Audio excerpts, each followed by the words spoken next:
Muito boa tarde a todos. É com muito gosto que damos início a mais uma Parky Talk. Esta é especial porque já é o número 40 de Parky Talks, portanto já fizemos 40, esta é a 40ª, portanto já fizemos 39 Parky Talks. E portanto é um número importante, redondo e significativo. O tema que nos traz hoje aqui esta conversa é a investigação em Parkinson e a importância da doação de cérebros. E, como sempre, contamos com um painel de excelência e tenho a certeza que será uma conversa muito interessante e que será memorável para todos. Para conversarmos então sobre a importância da investigação em Parkinson, sobre a importância da doação de cérebros para a investigação em Parkinson, contamos com Joana Damásio, neurologista e investigadora, assistente graduada em Neurologia no Centro Hospitalar Universitário de Santo António, especializada em doenças do movimento e doenças neurodegenerativas, neurologista no Centro de Genética Preditiva e Preventiva, certo, Joana?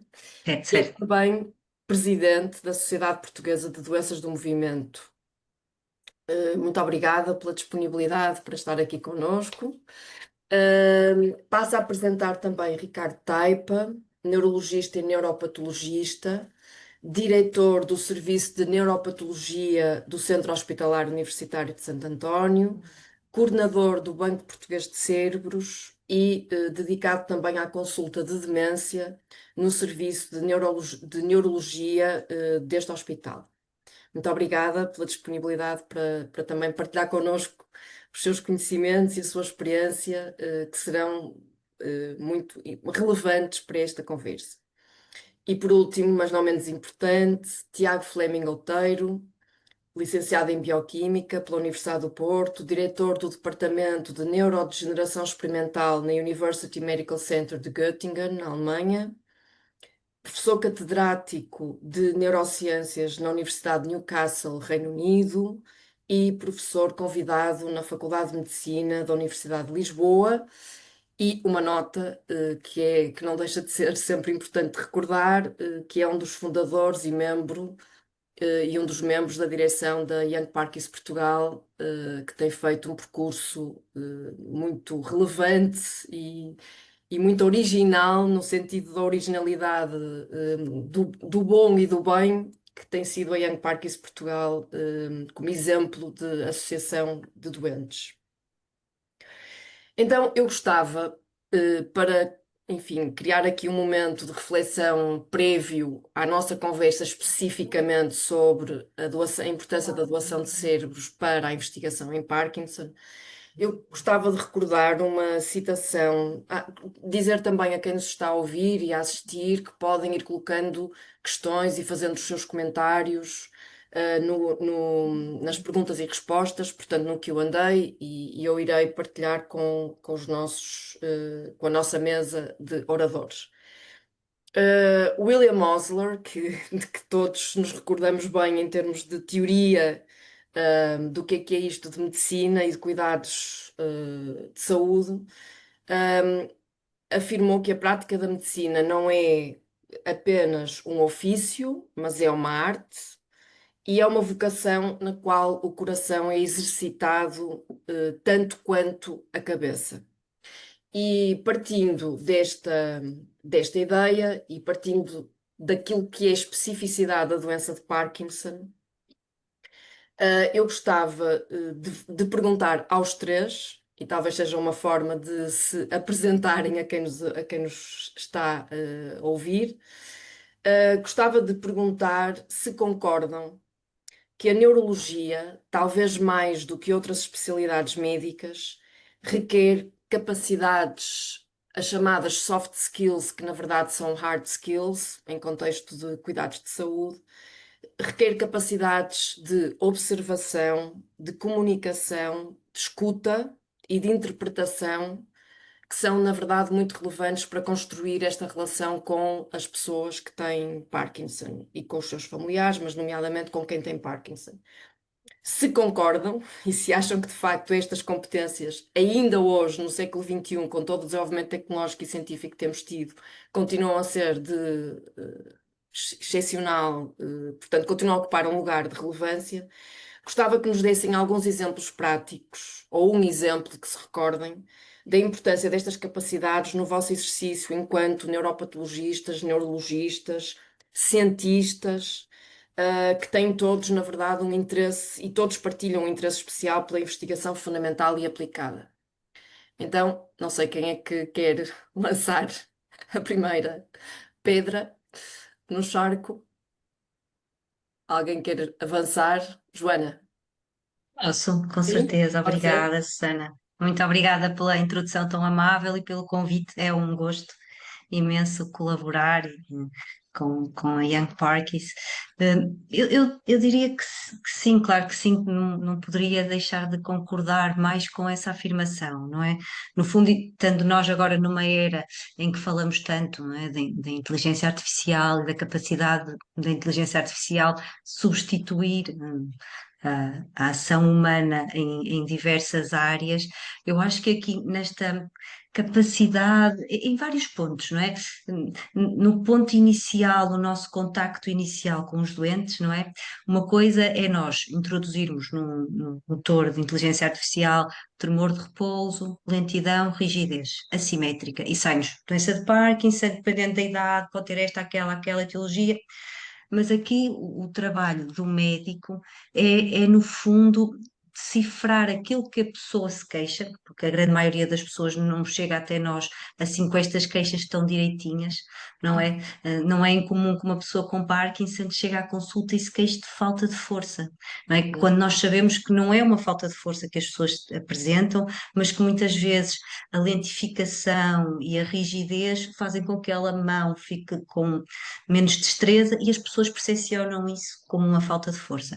E eu acho que é assim aqui esta interface entre aquilo que as pessoas sentem que interpretam de acordo com aquilo que são os seus julgamentos prévios, não é? Aquilo que é o seu Certo. conhecimento, não é? E que nos transmitem de acordo com aquilo que é o seu conhecimento e nós descodificarmos isso Uhum. e passarmos para aquilo que dentro que são os, os os diagnósticos mais prováveis e dentro daquilo que são os termos médicos e conseguirmos encaixar aquilo que uma pessoa com Parkinson muitas vezes queixa de falta de força, que é diferente daquilo quando a gente vê uma pessoa com AVC que também se queixa de falta de força, exatamente, mas é esse destrinçar que eu acho que a mão humana, para já, e de acordo com aquilo que são os recursos, ou pelo menos tanto quanto é o meu conhecimento de inteligência artificial, acho que é nessa destrinça um dos pontos essenciais da nossa ação.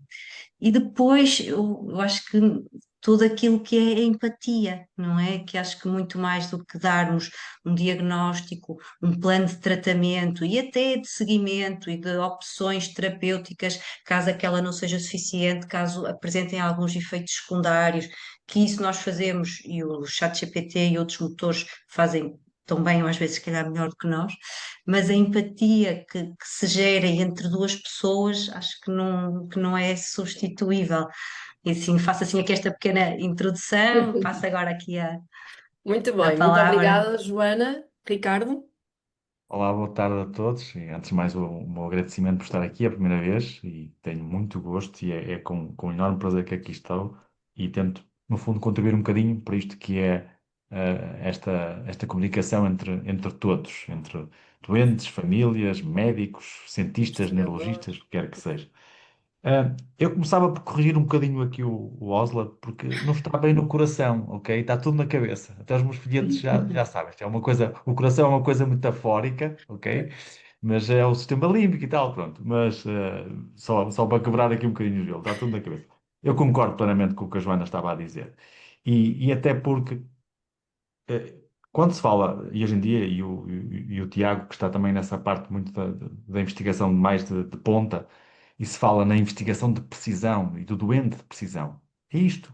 É singularidade. E a singularidade de cada doente não obedece aos tais motores de busca que conseguem. Ou seja, é esta relação que a Joana estava a falar, de empatia que se estabelece, que permite com que, não só no diagnóstico, mas no tratamento e toda sei lá, deve ser ótimo para, como doente, digo eu, ter alguém. em que a gente transfere a nossa angústia, ou seja, porque é-lhe dado um diagnóstico, tem um espectro de evolução que pode ser muito dispar, mesmo dentro da mesma doença. E a gente não sabe naquela altura como é que as coisas vão evoluir, muitas vezes, é uma verdade.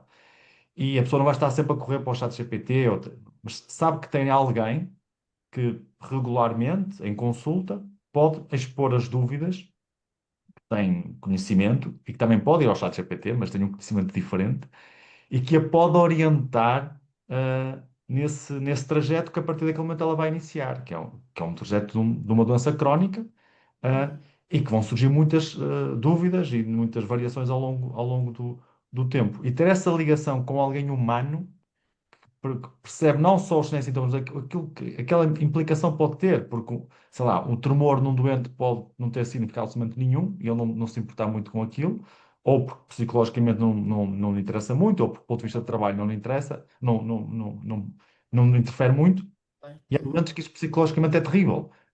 E pronto, compete neste diálogo encontrar também aqui o melhor dos mundos para o tratamento, mas em particular para aquele doente, para a tal medicina de precisão, que não tem que ser obrigatoriamente para a molécula de precisão, mas tem que ser para a pessoa como um todo. Por isso eu acho que o ouvir, o diagnosticar, claro que a neurologia acaba por ser aquela especialidade onde isso ainda é mais evidente pois é, para o diagnóstico, pois é. mas, e a Joana está aqui, acho que não me vai contradizer, é diferente da forma como a gente faz diagnóstico agora que fizemos quando estávamos ao internato.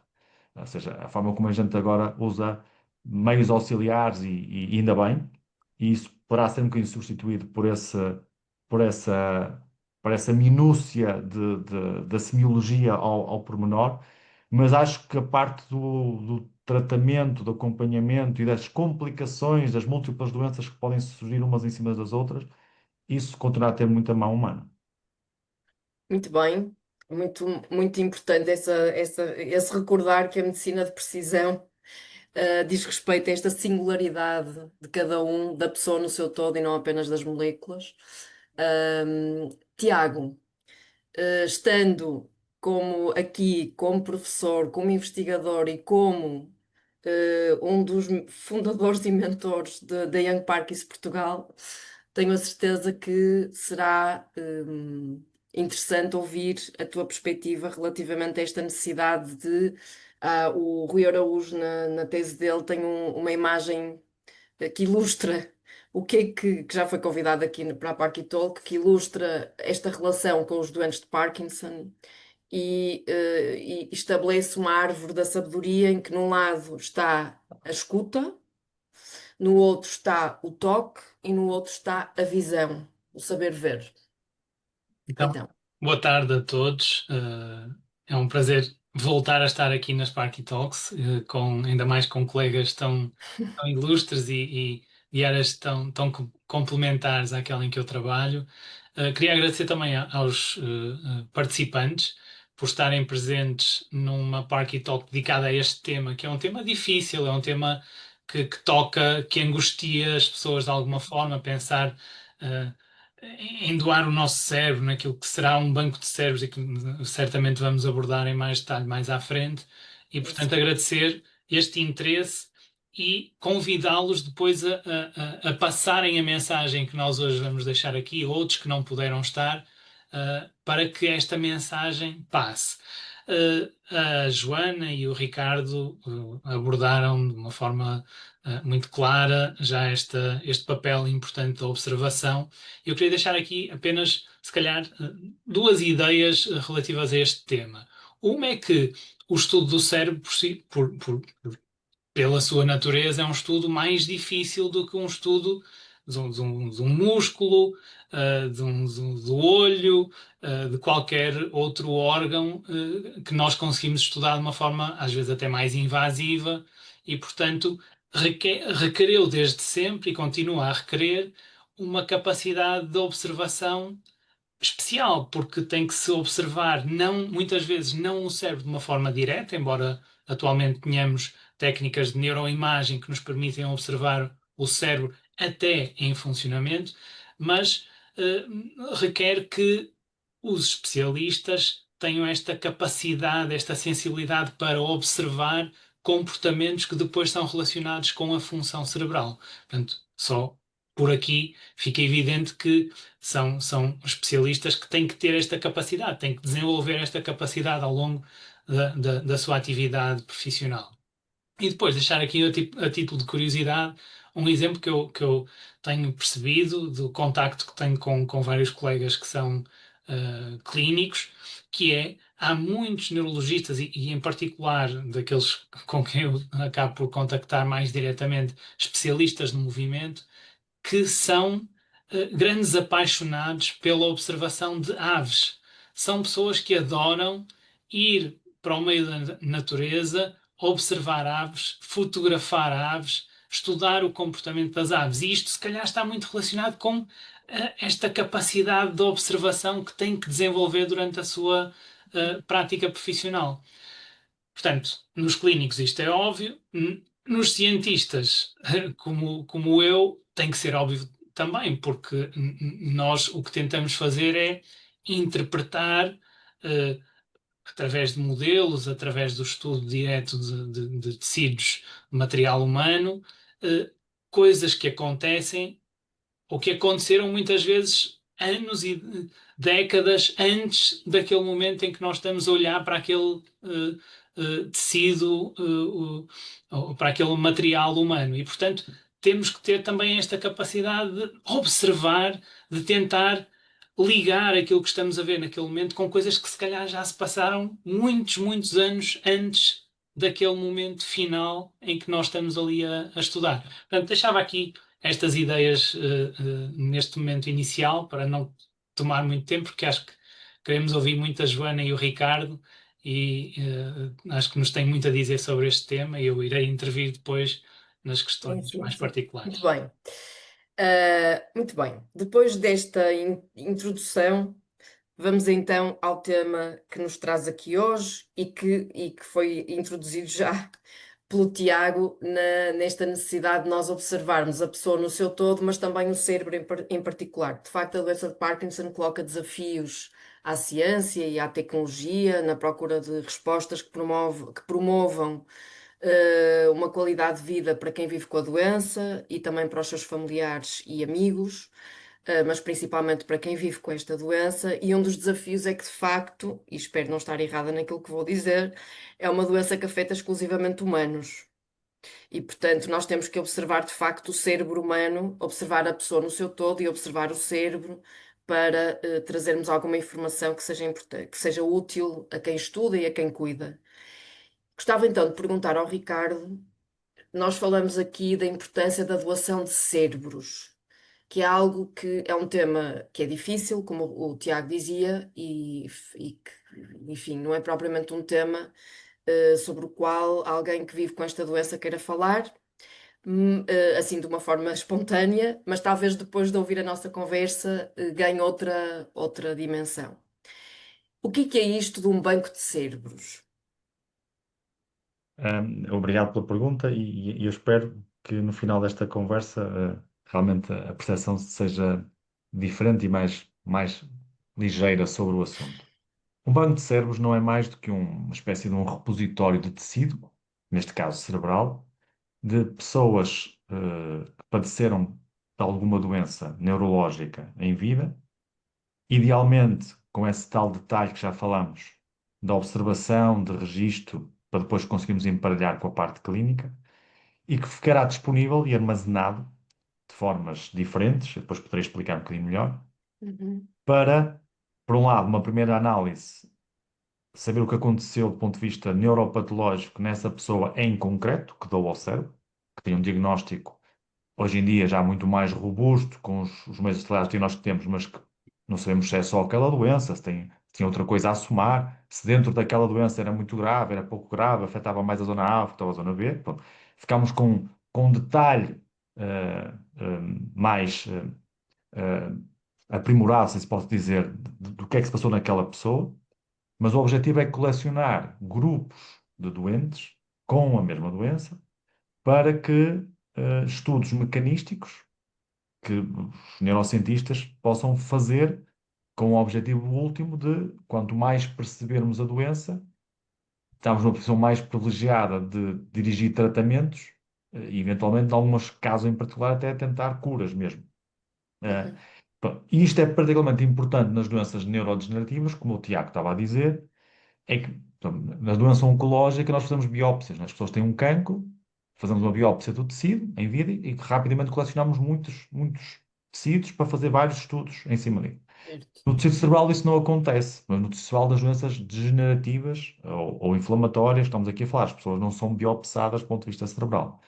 Depois tem outro ponto que a Susana também tocou, que é, apesar de nós termos modelos animais para muitas das doenças, e o Tiago pode detalhar isso um bocadinho melhor, existe uma particularidade muito própria do que é o cérebro, o tecido humano. E muitas vezes não conseguimos fazer essa translação direta sobre os modelos animais e precisamos desse tecido.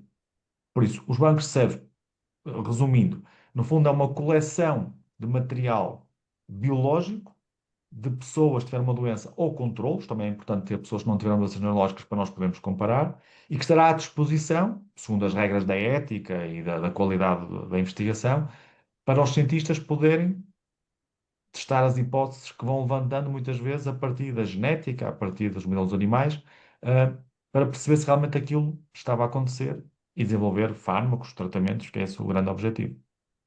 Então, antes de chegarmos ao processo. Ah, sim, Tiago, Tiago, sim, Só sim, deixar aqui uma, sim. uma ideia complementar, que é porque é que se chama banco e não repositório? Porque a ideia de um esforço desta dimensão, que é, como o Ricardo nos pode explicar, é algo que custa muito dinheiro. A ideia não é apenas juntar uma coleção. A ideia é que este esforço e uh, esta generosidade dos doentes e dos indivíduos As controles famílias. que dão os seus órgãos possam ser potenciados para a investigação. E nós, investigadores, vamos ao banco, vamos a cada um destes bancos de cérebros pedir Uhum. amostras, levantar amostras para podermos fazer os nossos estudos. Portanto, a ideia não é ter uma coleção. Vamos juntar 10.000 cérebros e ter aqui 10.000 cérebros que ninguém vai tocar. Não, a ideia é que estes bancos, de facto, emprestem, deem o material para que a investigação possa ser o mais completa e o mais bem-sucedida possível. Ó, Tiago, era exatamente aí que eu queria agora chegar, que é o seguinte: há a definição de banco de amostras Uhum. biológicas é uma definição que não é consensual e há variabilidade na forma como se aborda o conceito de banco de amostras biológicas. E, na verdade, banco é exatamente aquilo que tu acabaste de identificar. Não é um conjunto de gavetas que estão numa arca congeladora, numa arca frigorífica, e não é um conjunto de amostras que não estão organizadas devidamente. Então, era aí que eu queria chegar. Antes de descrevermos o processo de candidatura das pessoas para doar o cérebro, enfim, toda a informação que é necessária por aí fora, eu gostava que explicassem como é que se processa esse armazenamento destes cérebros neste banco e qual é a mais-valia para um investigador que está a fazer, por exemplo, um estudo na área do Parkinson ou do Alzheimer, e que recorre a este banco para ter acesso a tecido para o seu estudo, não é? Qual é a diferença entre ter acesso a cérebros que estão neste banco e ter acesso a tecido cerebral que não está dentro desta estrutura montada que é um banco, não é? Qual é a diferença? Se Acho que me o permite, Ricardo é a pessoa ideal. sim, sim, rapidamente. Há duas questões que são críticas. Uma delas é que um banco de cérebros com este perfil que nós estamos a falar, ele começa quando a Joana faz o diagnóstico. Ou seja, Uhum, porque ele traz toda a informação clínica associada uhum, de 12 anos, 14 anos, 20 anos para certo. aquele cérebro. E isso tem um valor incalculável. E por isso é que quando a gente diz que é muito caro ter um banco de cérebros, é que não é simplesmente fazer uma fotografia no ano 2024 e vamos, as pessoas que morrerem em 2024, vamos colecionar os cérebros todos. Há um PRR para a mortalidade do 24. Não é isso. Pronto. E quanto mais detalhe temos sobre a parte final, mais valor ele é, porque depois podemos perceber as variabilidades das doenças com estas pequenas nuances. Ainda mais valioso é se esse doente, ao longo do tempo, teve um acompanhamento que foi organizado em fotografias longitudinais, até com recolhas biológicas de sangue e isso. Pronto, isso ainda é uma estrutura ainda maior, seria um biobanco para lá do banco de cérebros. Depois, a colheita do banco de cérebros, segundo este modus operandi, por assim dizer, obedece a um conjunto de regras que é similar à network de bancos de cérebros que a gente trabalha. Ou seja, todos nós fazemos uma espécie de sampling que é igual entre todos. Todos nós temos critérios de qualidade para que o tecido não passe X tempo num determinado líquido e Uhum. seja armazenado a determinada temperatura, Certo. que a congelação tem que ser. Pronto. Isto para quê? Vamos imaginar que nós estamos a estudar uma doença X, que é uma doença rara, e que existe 2 casos no Porto, eh, 2 em Göttingen e um nos Estados Unidos. Se nós não tivéssemos tido a mesma forma de trabalhar, ia ser Uhum. impossível juntar esses 5 casos para os analisar. Pronto. Certo. E por isso, a coleção de cérebros avulsa sempre existiu. Ou seja, as autópsias clínicas sempre existiam e continua a ser um material. Portanto, agora, esta forma organizada começou no final da década de 70 nos Estados Unidos e é isto que custa bastante tempo, recurso e muitas vezes só nos dá retorno muitos, muitos anos depois em termos de investigação. Pronto, por isso, eu diria que essa é a grande vantagem. E por isso, quando um investigador, porque só para tentar ser muito rápido, quando falamos em modelos animais, nós rapidamente conseguimos escolher tipo, só machos, só fêmeas, sacrificar aos 2 meses ou aos 4, pronto, e emparelhamos uma amostra muito homogénea. Nós, quando estamos a estudar a doença de Parkinson e queremos imaginar, alguém descobriu uma cascata qualquer de uma proteína. Eu não posso ter uma amostra em que estou a comparar em que só tenho mulheres. Eu tenho que ter homens e mulheres, tem que estar emparelhadas também mais ou menos para a idade, se há muitos hipertensos ou não, se fizeram Uhum. outros fármacos ou não. Ou seja, Uhum. toda esta informação tem que estar acoplada e percebes, é difícil quando às vezes, em alguns trabalhos de investigação, em que vêm que se começam com 1000 e tal cérebros, potenciais candidatos para o estudo, e depois no final terminam com cento e poucos. Os foram sendo excluídos porque tinham tido um Claro. AVC antes. Por isso, Ou seja, é, é como entrar numa biblioteca e ter os livros muito bem organizados e catalogados, de maneira a que eu sei exatamente quem são os autores, de que país são, de que época são, que tipo de livro é. É muito diferente isto do que ter um conjunto de livros que estão ali todos espalhados e que ninguém sabe exatamente por onde começar. claro, até porque essa catalogação está a falar, não obedecer a mesma regra, as conclusões que a investigação vai ter pode estar completamente enviesada. E nós temos que ter essa garantia que Ou o que seja, estamos. o cérebro que é armazenado tem associada toda a informação clínica eh, dessa pessoa, e, para além disso, vai ser depois a estrutura do banco, do biobanco, está organizado de forma a que os cérebros vão ser. É possível estabelecer essas relações entre todos aqueles que, que eram hipertensos, os que eram da mesma idade, os que eram de idades diferentes, por aí fora, Sim, não é? não é possível, não é possível, e até porque agora isto foi várias guerras, a gente continua a ter guerras com as leis de proteção de dados e isso. Não é possível existir um banco de cérebros sem esses dados acoplados. Se isso não Pois não, existir, pois não não. existe um banco de Não cérebros. Não é, existe, ou nem seja, vale a pena. quando a pessoa consente doar o cérebro, por definição, consente dar a sua história clínica. Caso contrário, esse cérebro poderá ter a valor para as aulas de medicina, para dar anatomia, mas para isto que estamos aqui a falar, Não. não tem. Só uma questão que me foi colocada, não agora, porque no que eu andei já temos uma questão, já vou partilhar, mas algumas pessoas, quando eu falei deste tema, que íamos hoje, que seria o tema da nossa conversa, disseram: mas qual é a particularidade do cérebro? Nós não somos todos dadores de órgãos, a não ser que declaremos que não queremos ser. Então eu gostava que É uma excelente comentassem. pergunta. Porquê Pois, é que não é a mesma coisa? Nós somos dadores de órgãos para tratamentos, ou seja, a pessoa é obrigada a dar o órgão porque aquele órgão que ela doou, o coração, o rim, vai ser útil. vai ser transplantado para uma pessoa que está a precisar Não, desse órgão. não Aqui sei. estamos a falar de uma coisa distinta. Estamos a falar de doar para investigação, ou seja, tem que Investigação. ser um ato voluntário Uhum. e não se se passa a entender. Ou seja, eh, Sim, sim, sim, sim, sim, por sim. isso, são duas realidades um bocado Realidades distintas. diferentes. Ah, e eu percebo a ideia, né, mas todos Sim, devíamos ser dadores de órgãos. Não, a lei é isso para tratamento, mas nesta fase para, para investigação específica. É como doar o corpo à ciência, não é? Também tem por que ser exemplo, as voluntariamente pessoas, nós tiramos declarado. as córneas. A Mas, córnea, por exemplo, a pessoa não consente, pode ser tirada a córnea sim, sim, sim, sim, para ser usado para fins médicos, sim. mas para a doação de cérebro tem que ser algo voluntário do doente ou do familiar. Muito bem, eu não sei se o Tiago e a Joana querem acrescentar mais alguma coisa em relação à importância desta estrutura de um banco de cérebros, desta catalogação, desta organização e desta solidariedade que está aqui subjacente à construção de biobancos, não é? Nomeadamente bancos de cérebros. Não sei se querem comentar mais alguma coisa ou se podemos avançar.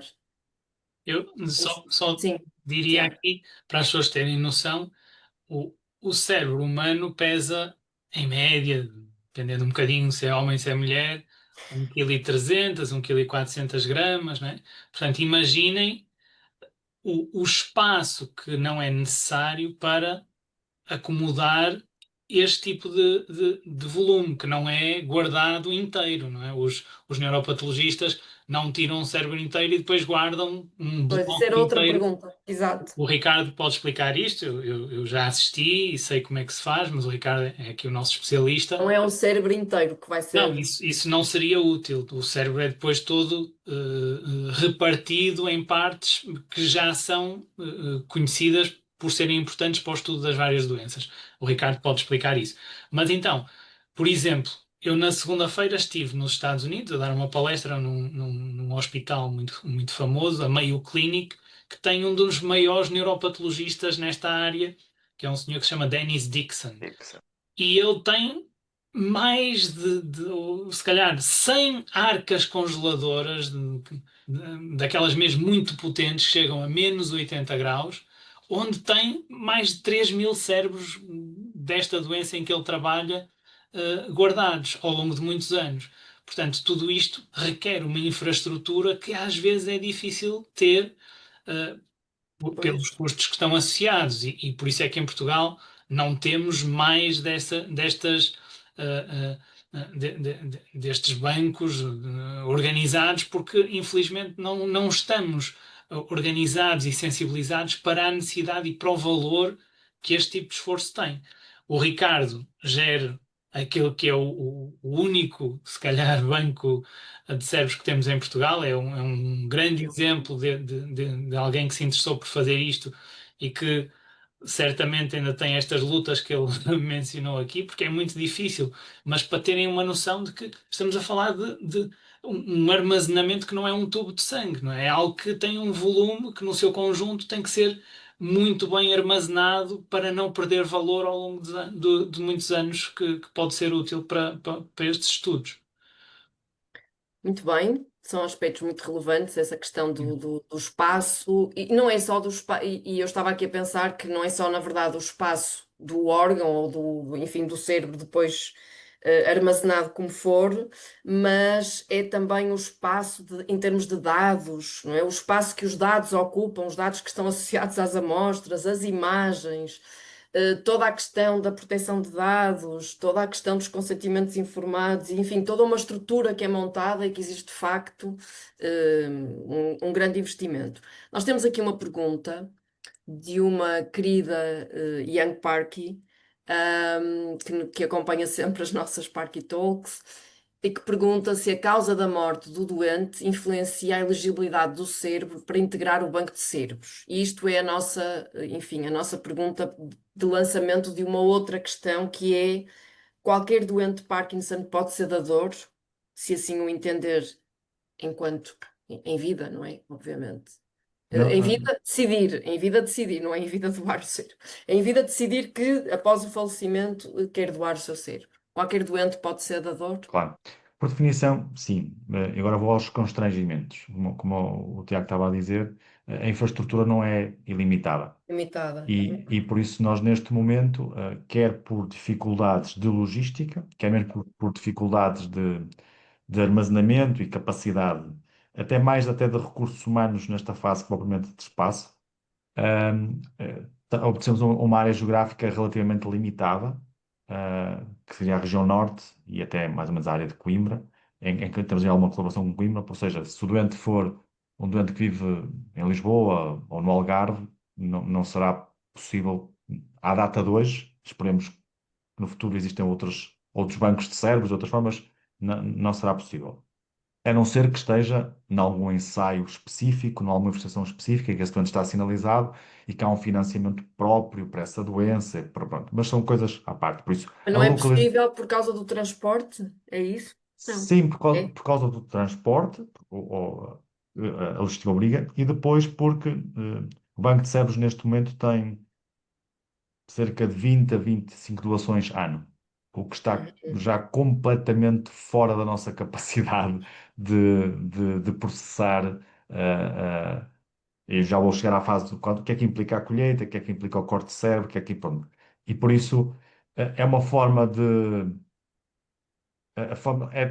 Eu posso dizer que é só o transporte, mas no fundo não seria o transporte, porque Isso Portugal não é também tão não grande quanto era, isso e não não era. eram 300 quilómetros que, Sim. se a família estivesse interessada, é que isso ia fazer, porque Uhum. estava a mentir. Não é por si o É a transporte, capacidade. mas é a área, no fundo, que a gente vai ah, ah, dando resposta, é mais ou menos esta.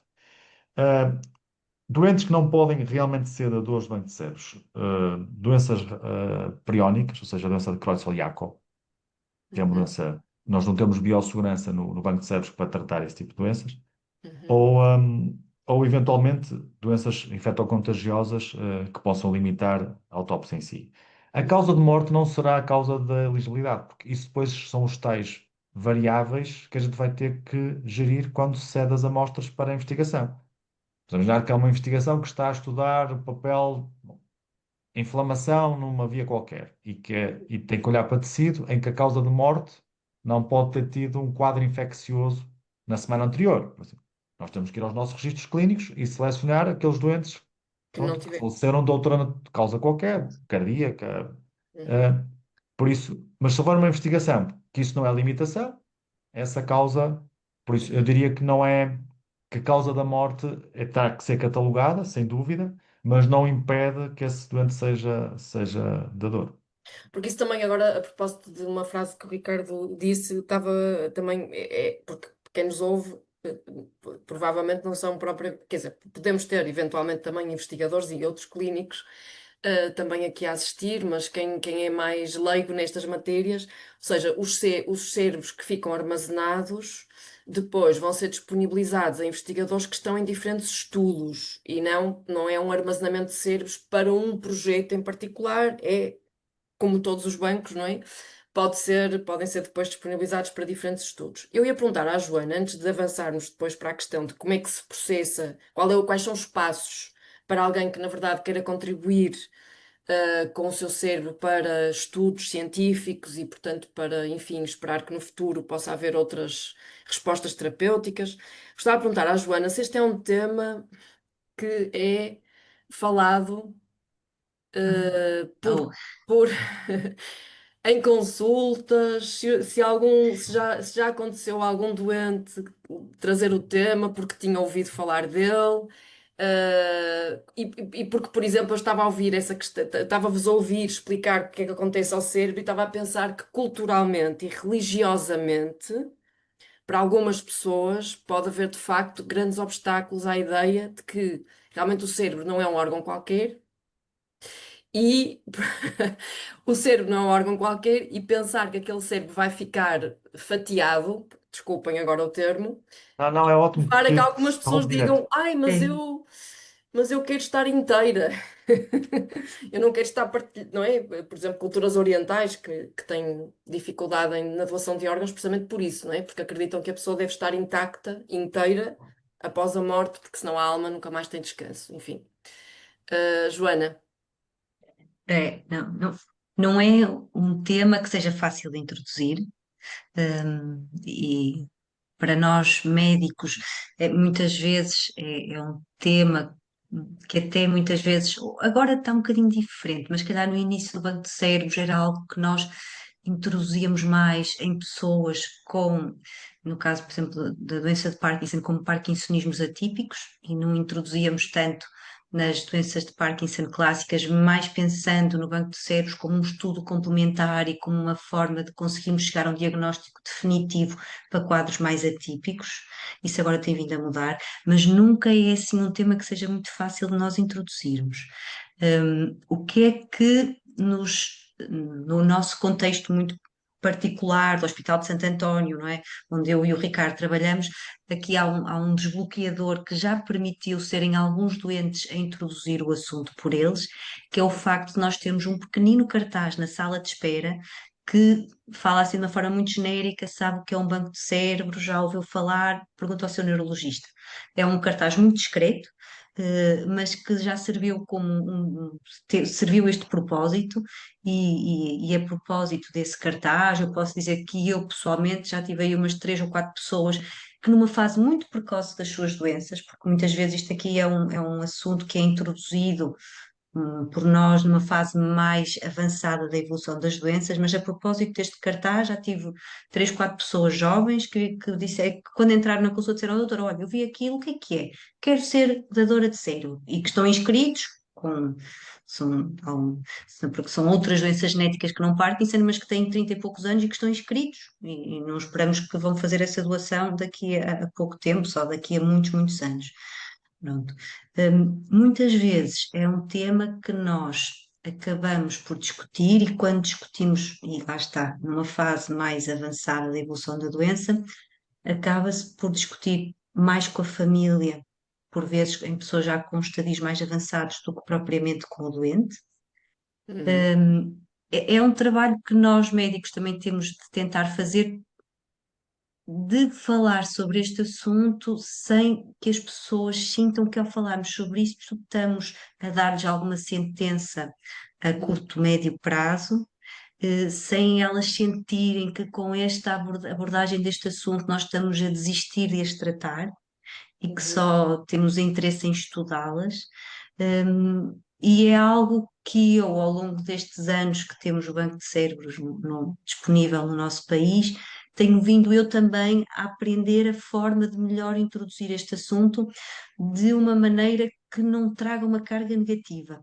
E há bocadinho a Susana tocou numa expressão que eu ultimamente, que há alguns anos, nos últimos anos, tenho utilizado bastante, que é, não sei se há aquelas pessoas que querem doar o seu corpo, mas nós aqui no hospital, para algumas doenças neurológicas, temos a possibilidade da pessoa doar não o corpo, mas doar o cérebro. É curioso porque há E aqui entra uma aqui nossa, como há aqui uma ouvinte, uma espectadora, e eu não sei, provavelmente está a ver-nos também, não apenas a ouvir, que disse que falou com o neurologista sobre doar o corpo à ciência e ficou espantada com a resposta. Não faça isso, porque estão montes de corpos que ninguém utiliza.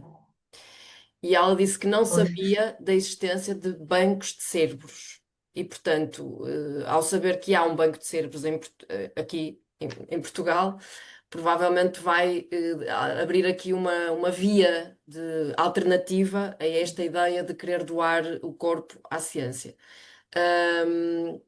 E eu, a propósito do que a Joana acabou de dizer, e entrando já pela questão, e vou já também depois passar a palavra ao Tiago, entrando já nesta questão do processo, portanto, compreendendo a importância de doar o cérebro à ciência para que esta doença de Parkinson seja melhor compreendida e que haja novos targets terapêuticos e, enfim, novas abordagens e até eventualmente uma cura. A minha questão é possível os familiares decidirem isto pelo doente? Ou seja, um doente que já está numa fase avançada da doença e que eventualmente já tem um quadro de demência associado ou dificuldade já bastante, ou que tem a parte cognitiva já bastante comprometida. É possível os familiares assumirem, tomarem esta decisão por ele ou por ela? Sim, eu só vou voltar atrás 30 segundos por causa da questão que falou da cultural e religiosa. Sim, sim, sim. É, quando nós começamos isto, tínhamos um bocado esse receio, tínhamos de uma realidade britânica um Quando é bocado que isto diferente. começou? Quando é que começou em Portugal, o banco? Em boa verdade, 2012, 2013, depois formalmente em 2014, mas começa um bocadinho Sim. um internato de neurologia, com a Joana também, e, eh, e nós temos a experiência britânica, não é? A Joana Uhum. também teve no Queen Square, pronto, era aquela experiência que tínhamos, será que vai ser difícil, vai ser diferente, e não, foi uma surpresa enorme. Ou seja, a questão religiosa, devo dizer que quando isto é proposto ou falado, ou, bom, tipo, a taxa de sim ou não tem muito mais que ver com coisas muito mais práticas, do que Uhum. propriamente com convicções religiosas. Tipo, não estou, nessa altura não me quero chatear, não quero coisas assim do género. Ou seja, é muito mais Uhum. prático, as pessoas Uhum. são muito mais diretas e muito mais simples de ideias do que Do a que nós gente, nós supomos, neurologistas, do que acho a que maior nós parte das pessoas pode neurologistas. supor. Exato, nós neurologistas, porque as perguntas depois são muito mais diretas, mas vou ficar desfigurado. Mas tipo, nós Sim, neurologistas estamos sim, muito isso é importante. teoricamente muito preocupados com as coisas e acho que o prurido é muito mais da nossa parte, o que a Joana diz também é um processo de aprendizagem, a gente com o tempo vai percebendo, e eu costumo dizer uma coisa, que é uma frase que eu digo e acredito convictamente, que é, um, eu digo isto porque as pessoas também têm que saber que isto existe, e porque podiam ficar também revoltadas ou chateadas por isto existir e ninguém lhes Uhum. ter dito. Isto Uhum. existe e depois Certo. competem a vocês. Se tiverem, geralmente deixa-se Uhum. um formulário, depois se tiverem interesse, de volta voltaremos a falar. Mas é só vocês que isto existe, Uhum. ah, e pronto, depois estas nuances que a Joana estava a dizer. Voltando à pergunta, estamos a ficar sem tempo. Ahm, sim, ou seja, se o doente estiver capaz, é o doente que consente. Não é? Se a Uhum. pessoa não tiver demência, essa decisão é pessoal. Certo. Quando a pessoa, por alguma razão, bom, geralmente no quadro demencial, não poderá tomar essa decisão, o seu representante legal, que geralmente é o familiar mais próximo, se tiver a convicção que a pessoa não manifestou em vida, em que era capaz, nenhuma objeção a isso, e achar que a pessoa teria esse interesse, ela sim pode dar esse consentimento pelo, pelo doente. E, Uhum. aliás, a maior parte das vezes, eh, quando é numa fase mais tardia das doenças, é o familiar. Bah, geralmente a gente tenta que não seja só o marido ou a mulher, que todos os filhos estejam de acordo. Quer dizer, legalmente eles não precisam, mas é um processo que é bom que seja um processo de família, que não haja nenhum ruído nesta fase também difícil da doença. E só para Portanto, terminar, isso é possível. Uhum. só para terminar, nós neurologistas temos uma vantagem nestas doenças. A maior parte das vezes nós conhecemos o doente e a família há 15 anos. Ou seja, acho que não é difícil para nós falar Perceber com se pessoas aquela que pessoa. conhecemos há 10, há 12, há 14 anos, Sim, percebem? sim, E sim. no caso das doenças degenerativas é mais fácil. Nas doenças mais rápidas, É mais eh, difícil. pode ser mais difícil. Pode ser mais difícil. Então, uma vez que estamos a correr contra o tempo, eu gostava que nos dissessem qual é o processo, como é que se processa a doação, Uhum, desde o momento em que a pessoa decide que sim, que quer, preenche o formulário e por aí fora, até ao momento em que há de facto claro. O processo é bastante doação do simples, ou fígado. seja, depois de haver inscrição no banco de cérebros, a pessoa irá receber um cartão e um A documento em que inscrição é explica. online ou é Não, é presencial? físico. É um cartão Físico. físico Tem que ir ao e Santo um. António. Não, recebe por correio. Ah, Recebe isto por e-mail também, agora também se recebe por e-mail, mas depois recebe um cartão físico e um documento a dizer quais são os passos que estão a tomar. Não só o doente, como o neurologista assistente e o uhum, médico de família são informados que aquele doente está registado como doador uhum, de cérebro. Depois, todo o processo é muito complexo para nós, mas é muito simples. A gente tenta que seja muito simples para as famílias, porque assim, o que acontece? Quando a pessoa eh, ocorre o falecimento, todo o processo é o que ele queria fazer normalmente noutra situação, ou seja, a pessoa pode falecer em casa, num lar ou no hospital, o que quer que seja, e nós somos contactados nessa altura. E uhum, a partir desse momento, ah, a única coisa que a gente pede às famílias é que nos digam quem é a funerária que irá ah, tratar do procedimento para a família deixar de ficar com esse sim, peso. Pronto. E depois nós tratamos com a funerária. É claro que entre a primeira chamada de que isto vai acontecer ou que aconteceu e efetivar a doação, às vezes são 12 chamadas entre nós e a funerária. Para a família não ter essa pronto, essa chatice, no fundo, e tentamos com que o processo seja o mais rápido possível para poder libertar para as exéquias fúnebres, que neste caso a família entenda. Obriga sempre a um delay, a um atraso de 12 a 24 horas, que O corpo é levado para tem que ser levado para o Santo António. hospital para nós escolhermos o Caso. cérebro lá, porque parte do banco de cérebros é fazer tecido congelado, ou seja, Uhum. o cérebro é retirado, a pessoa Sim. não fica com marcas, ok?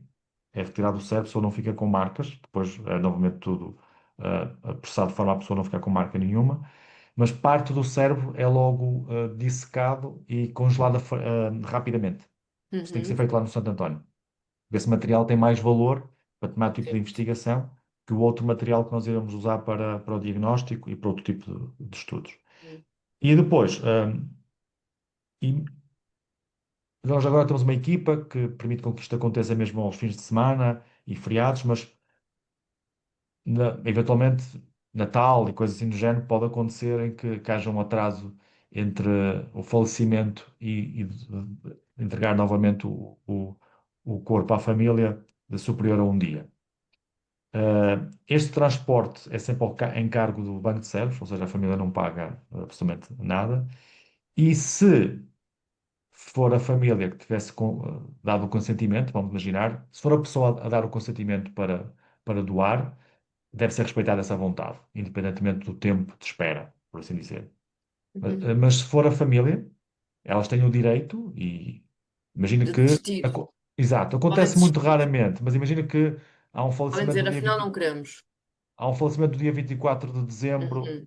às 8 da manhã e nós dizemos, olha, nós só conseguimos libertar o corpo Uhum. dia 26 à tarde. E a Então família não queremos corta fazer. o processo. Ou seja, o processo pode Pode, ser interrompido e pode isso ser é uma interrompido. E é questão. preferível, é preferível a pessoa estar inscrita, Hum. ok? E depois, à última da hora, por alguma razão, não o quererem fazer, Do do que que não acontecer, está. como às vezes acontece, ligarem-nos, não está inscrita, mas acho que agora queremos, falaram sobre isto há uns meses, mas já não decidiu. Pronto, e nessa altura não Uhum. temos o consentimento, não temos o registro na base de dados, não temos tem que ser um contacto para todos os efeitos ao RENDA, que é o Registro Nacional de Não Dadores. Pronto, dificulta muito mais o processo. É preferível abortar o processo, estando tudo programado para o fazer, do que querermos fazer em cima Do que querer do. fazer à última da hora. Portanto, há aqui novamente a pergunta, mas penso que já ficou respondido, que é como é que é feito o registro. Portanto, ou seja, imaginemos que a neurologista ou o neurologista fala com a pessoa diz que está interessada, o banco de cérebros é contactado nesse momento? Não. Não, geralmente este binómio é entre o neurologista Eu e o doente. doente. Ou seja, há aqui uma relação médico-doente que tem que Sim. nós mantemos fechada.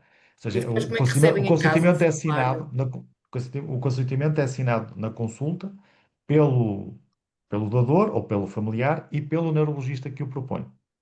Ah, Mas como é que contactam, mas como é que têm acesso a esse formulário? O neurologista pode fazer o download desse sim, formulário, é sim, sim, isso? sim. Não. Ah, ok, Os pronto. estudantes de Então é Ciências o de neurologista Neurologia que com que faz. nós trabalhamos têm esse formulário para preencher. Ah, pronto. E depois é assinado em consulta e é enviado para nós, ou por Ah. digitalizado, ou por carta. E não Nós, só os familiares podem desistir, no fim, se tiverem sido eles a decidir, podem desistir porque há uma questão temporal que não é compatível com aquilo que eles pretendem, como também a própria pessoa, se for a própria pessoa, a meio do percurso pode dizer afinal não quero ah, e sim, cancela, sim, é retirado o consentimento informado, não sim, sim. é? É apagado esse consentimento informado.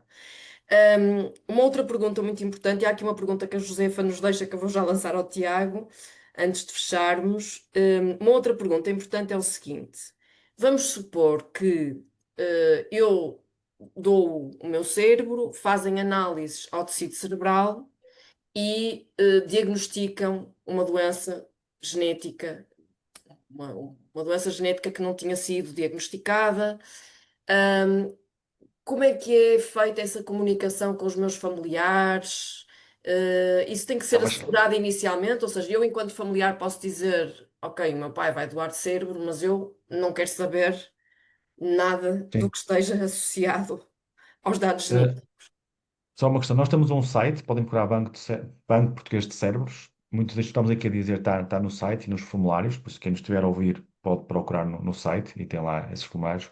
Essa pergunta que faz, eu ia me esquecer de dizer, mas era o que eu queria dizer também quando começamos esta conversa. Sim, ou seja, na inscrição há lá uma parte em que a pessoa diz se quer ou não quer ser informada sobre A pessoa ou quer familiar? sim, Ou o familiar. doente? Sim.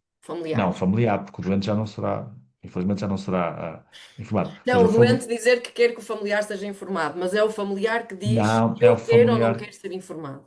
É Sim, isso? sim, pronto. E depois, sim, é exatamente isso. E É depois, isso. se houver algum tipo dessa informação, ela será veiculada em primeira mão para o neurologista Uhum.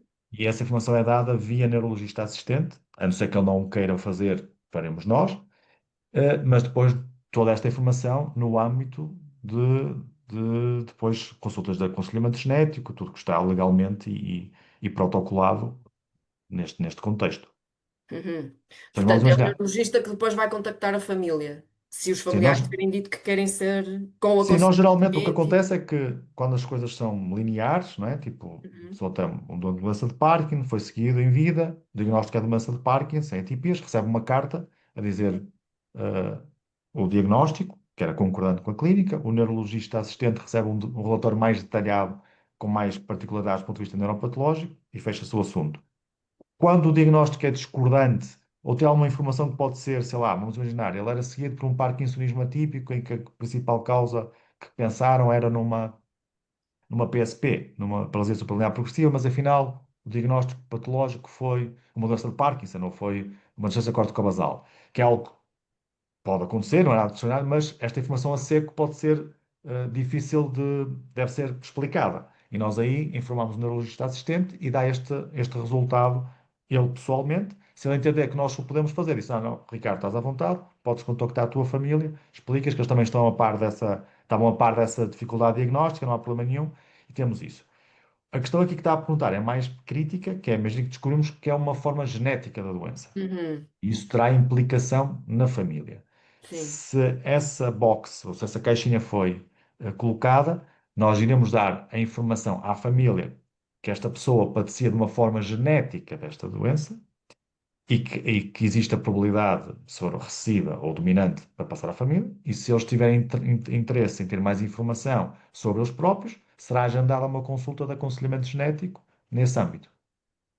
E se a pessoa disser que não quer saber? Nós não podemos Não vai ter fazer essa esse. informação. Hum, Tiago e Joana, quais são, da vossa experiência, não só enquanto Joana, enquanto também clínica, mas e também enquanto investigador, e Tiago, enquanto investigador, quais são as mais-valias desta disponibilização, desta disponibilidade de acesso a cérebros de pessoas, por exemplo, com Parkinson, para a investigação e até para os estudantes, e para os jovens investigadores que começam o seu trajeto? Talvez começasse aqui pelo Tiago, porque depois eu tinha aqui uma última pergunta também para o Tiago. Sim, então, como penso que foi o Ricardo que me mencionou e tu também, Susana, nós usamos na investigação muitas vezes modelos para estudar alterações que acontecem nos humanos porque não podemos fazer certos tipos de manipulação diretamente nas pessoas. Acontece que os modelos são sempre imperfeitos, são apenas modelos.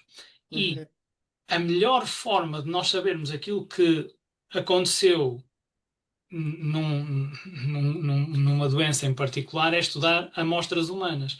uhum, Neste caso, como são doenças que afetam muito o cérebro, não só o cérebro, isto se calhar é um tema até interessante para uma futura Parky Talk, mas que afetam de uma forma muito severa o cérebro, é o tecido que nós queremos estudar. E há certos tipos de estudos que só conseguimos fazer com estes tipos de amostras. Portanto, o valor é tremendo.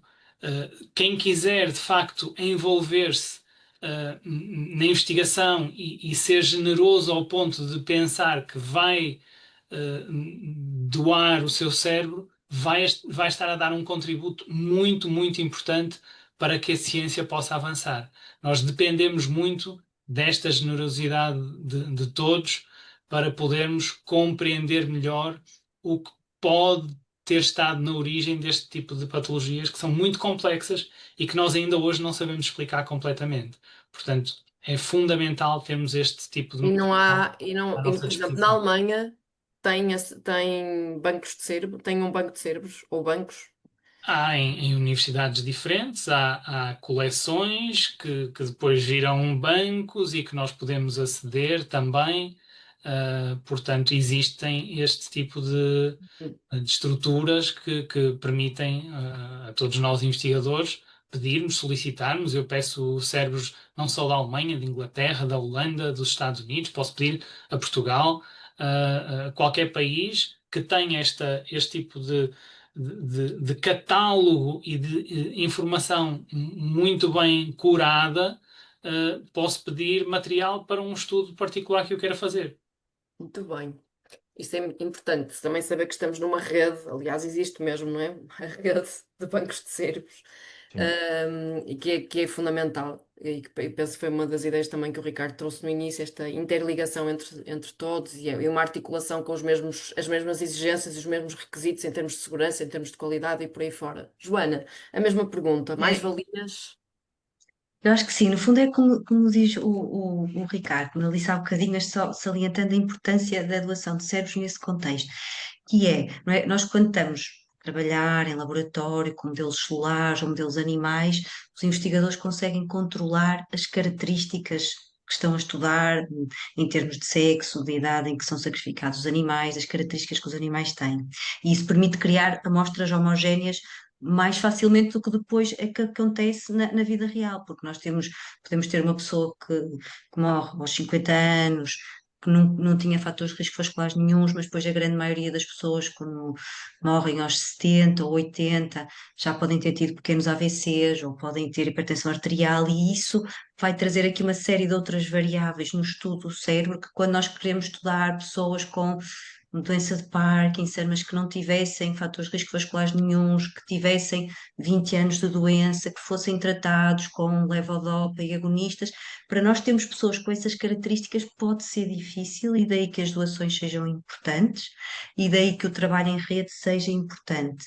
E depois também para nós estudarmos, e nós falamos da doença de Parkinson e falamos muito, e agora cada vez mais para além dos sintomas motores, nos sintomas não motores, que estruturas cerebrais e que estão envolvidas no aparecimento das alterações do cheiro, na doença de Parkinson, na depressão associada à doença de Parkinson, nas alterações cognitivas associadas à doença de Parkinson, e nesse sentido, para além daquilo que são as manifestações cardinais, nós conhecermos o que é que está na base das restantes manifestações, estes estudos Uhum. são muitíssimo importantes, e salientar aqui que, no fundo, havendo algumas pessoas que até podem ter uma iniciativa eu gostava de ser dador, mas é um processo que tem sempre, a pessoa não se pode autopropor, tem de passar sempre pelo Um médico assistente, pelo neurologista. neurologista assistente, fazer aqui no fundo, no fundo está ali um interface entre o doente e depois fazer a ligação com o banco de cérebros. Mas é importante, se esta Parkitalk,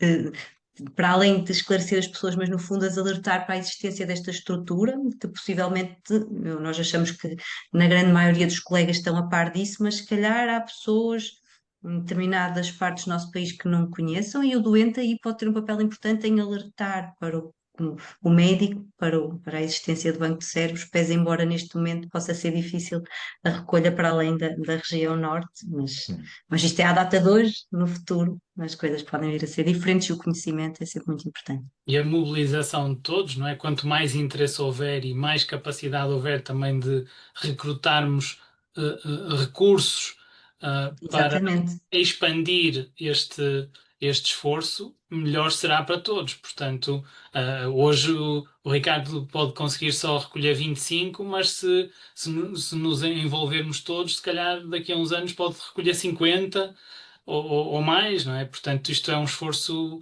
contínuo e que vai certamente continuar a crescer. Não sei se o Sim, Ricardo. não, não, só estava a dizer que, para além disto que o Tiago está a dizer, esse esforço pode até culminar, e que faria todo sentido, ter outra estrutura similar, noutra ou noutras regiões do país.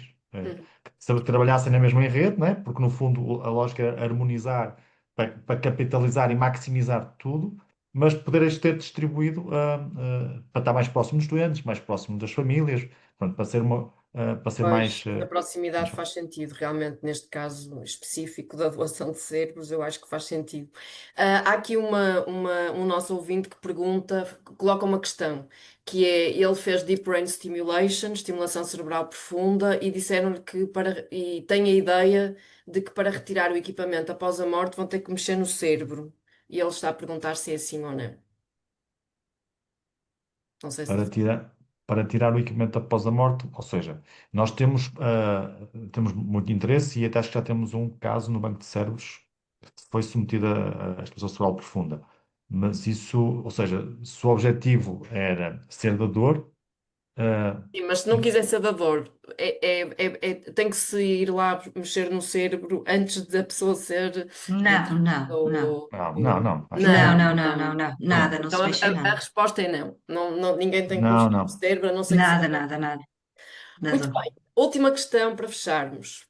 A Josefa, que é também membro da direção da Young Park, colocou aqui uma questão muito pertinente, que é o seguinte, e tem a ver com a divulgação do banco de cérebros.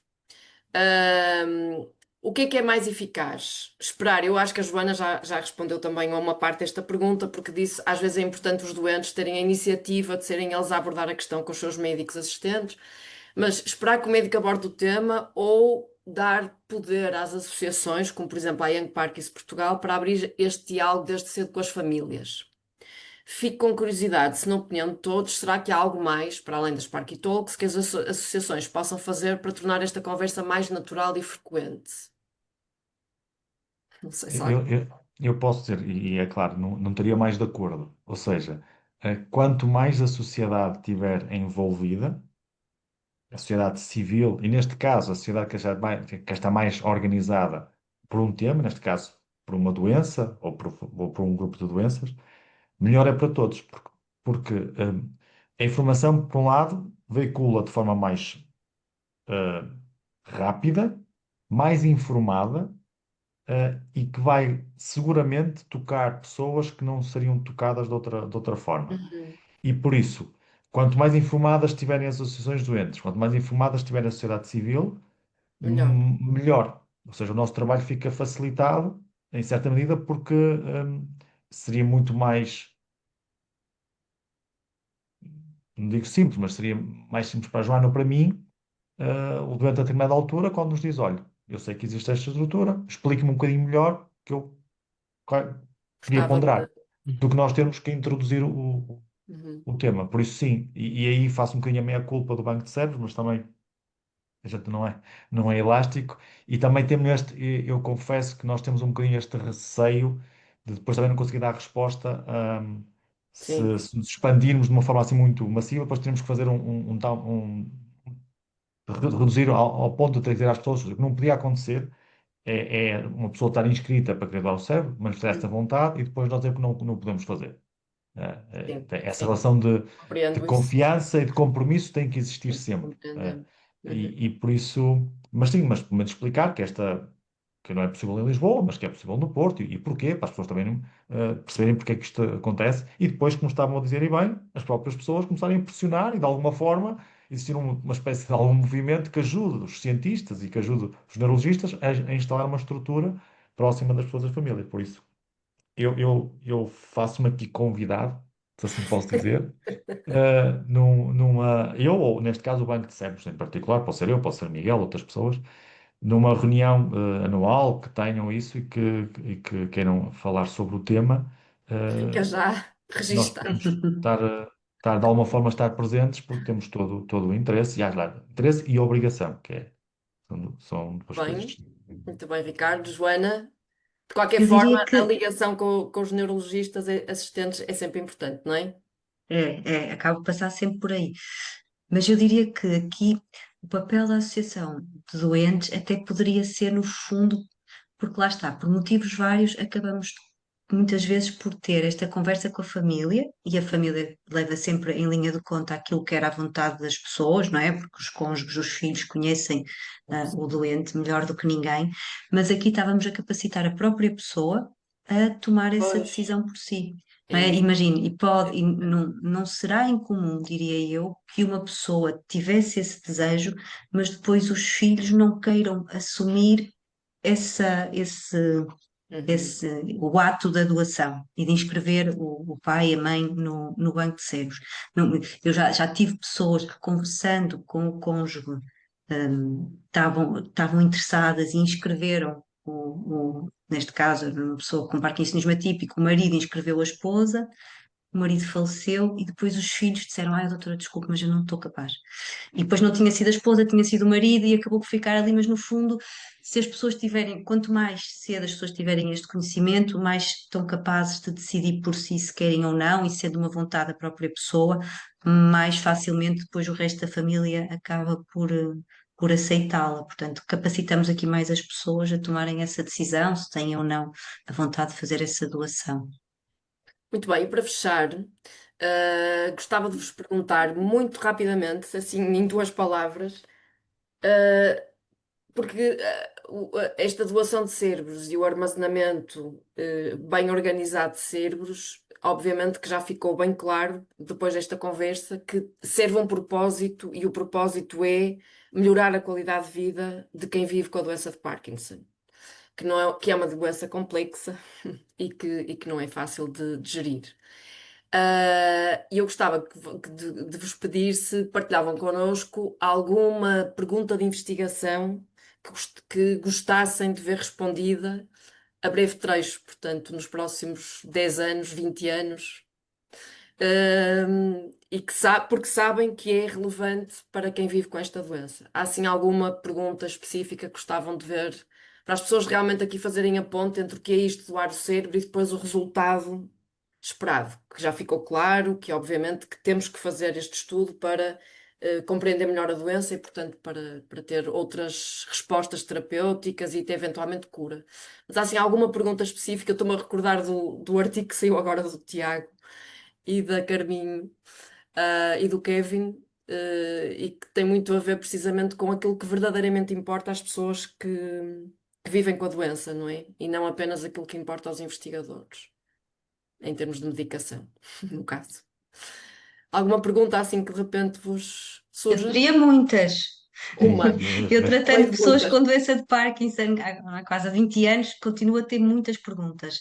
Há muitas, e nós que vemos pessoas, vemos muitas pessoas com Parkinson, vemos que efetivamente há um contínuo de evolução da doença, mas depois a doença, numas pessoas, evolui de forma muito lenta e é muito fácil de tratar, digamos assim, e noutras a doença evolui de uma forma mais rápida, com mais flutuações, com mais discinésias. Há pessoas que têm discinésia, há pessoas que nunca têm discinésias, embora tratadas da mesma forma. Eu diria esta variabilidade no aparecimento das flutuações, que nós já sabemos algumas coisas, mas que ainda não sabemos tudo, e que a investigação nos permitisse perceber mais fatores que podem influenciar essa variabilidade no aparecimento das flutuações para que nós pudéssemos tratá-las melhor. Porque no momento estar on e no outro estar off é do que mais incapacita, esta imprevisibilidade da doença é o que mais, uma das coisas que mais incapacita as pessoas. Muito bem. eu, Ricardo, depois fechamos com o Tiago. eu que pá, uma Joana teria tipo 100 perguntas, mas aquela que me tem mais, que vai no fundo, é a translação, aquilo que a Joana vê na clínica, aquilo que a gente vê na patologia, que é, muitas vezes há uma dissociação grande entre o percurso clínico daquela pessoa e a patologia que nós conhecemos à data de hoje. Ou seja, aquele cérebro não é muito diferente do cérebro que está ao lado, daquilo que a gente conhece à data de hoje, e o percurso daquela pessoa em vida com a mesma doença foi muito distinto. E a Uhum, gente não continua a não perceber, apesar de ser a mesma doença, ter a mesma assinatura patológica, uhum, mas porque é que um evolui assim e outro de outra forma. E em particular a relação com outras, não vou dizer doenças, mas com outros processos neurodegenerativos que vão acontecendo no cérebro, de outras proteínas, outras proteinopatias, se pode chamar, e se essa relação é que poderá estar intimamente ligada com esta variabilidade ou não. Por isso, é esta dissociação entre a clínico-patológica que continua a existir que nos intriga mais. Eu acho que quando estamos perto de perceber isso, estamos perto de tratar melhor. que era uma das perguntas também que tínhamos aqui, há esperança de tratamentos mais eficazes para quem não responde tão positivamente à medicação ou que deixa de o fazer. Tiago, para fecharmos, a mesma questão? Mais uma vez, podia pensar em muitas perguntas, mas eu acho que aquilo que é a grande vantagem de um banco de cérebros é permitir direcionar a nossa investigação para esta questão que o Ricardo tocou, que é perceber a nível neuropatológico aquilo que nós conseguimos ver, e já falamos muitas vezes em proteínas e na alfa-sinucleína, Uhum. nas nossas reuniões e até em Parky Talks. Portanto, as pessoas sabem o que é a alfa-sinucleína, que é uma proteína muito importante na doença de Parkinson e que nós vemos quando olhamos para os cérebros que normalmente se acumula, mas há as exceções, há casos em que não se acumula e nós não sabemos porquê e não sabemos ainda hoje dizer se há uma relação causal entre esta patologia e a doença. E precisamos estudar muitos cérebros para perceber melhor esta relação, para saber se atacarmos a acumulação desta proteína no cérebro, se isso tem algum benefício terapêutico para os doentes. Portanto, precisamos da generosidade de todos, para podermos ter mais material para estudar, para poder responder a esta pergunta que é ainda fundamental e para a qual não temos resposta. Que seria uma forma de travar a evolução da doença, não é? Se isso Pen- funcionasse, seria uma forma de Pensamos, travar. travar ou alterar a progressão, que seria também algo já muito interessante. Precisamos de obter essa resposta, e estudar cérebros pode ser muito útil para percebermos um bocadinho mais sobre esta pergunta. Muito bem. Ficaram ainda algumas questões, talvez façamos uma segunda parte desta conversa e esperamos que o Ricardo ou que outro membro do Banco de Cérebros possa estar connosco no encontro anual que tem havido da Young Parkies Portugal, e que com certeza será um tema importante para retomar, não só este, mas também há pouco penso que foi o Tiago que falou nisso, a questão a importância de outros órgãos que não apenas o cérebro poderem ser estudados. Muito bem, muito obrigada. Agradeço-vos muito a disponibilidade neste fim de tarde, de quase fim de agosto, e espero que nos voltemos a encontrar em breve no contexto da Young Parkies Portugal. Em setembro teremos uma outra Parky Talk, como sempre temos tido. Será uma por mês e, portanto, voltaremos a ter mais uma Parky Talk em setembro. Muito obrigada. Até à próxima. Obrigado, foi um gosto. Obrigado. Obrigada, obrigada.